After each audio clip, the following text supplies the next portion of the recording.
नमस्कार, हम रिंकू तिवारी दुबई से स्वागत बा आप सबके हमारे चैनल पे। आज आप सबके एगो छठ गीत सुनाओ तनी। अच्छा लगे तो लाइक और कमेंट जरूर करे लोगिन, और अगर चैनल के सब्सक्राइब नहीं की कैले तो कृपया आप सब चैनल के सब्सक्राइब करी कि जब भी हम गाना अपलोड करी तो सबसे पहले नोटिफिकेशन आप सबके मिले। मेरे गंज लगली बाजरिया जहाँ नारियल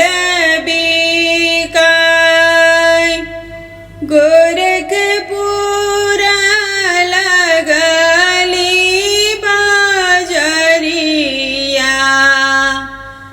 जहाँ गागल बिकाय, गागल कीने चली ले ससुर जी, कैनी गागल के मोल, केरा कीने चली ले बालमा जी, कैनी केरवा के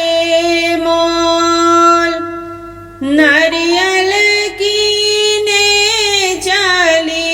ले देवर जी, कैनी नारियल के मोल, ऊख कीने चले ले हमर बाबू, कैले ऊखिया के मोल,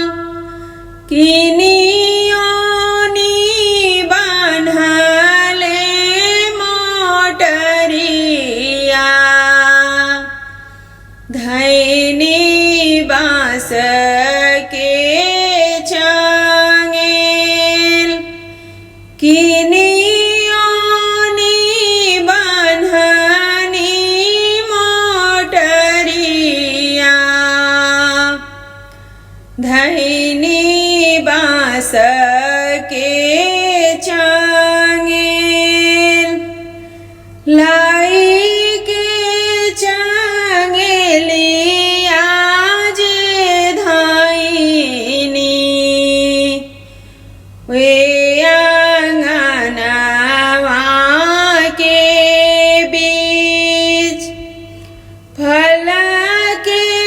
चांगेलिया जे धाइनी, ए आंगनवा के बीच, फलवा से भरला चांगेलिया, बालक दिहले जूठान, फलवा से भरला डालरिया, बालक दिहले जूठान, रोवेली बालकवा के आमा, अर्घा कैसे दियाई, रोवे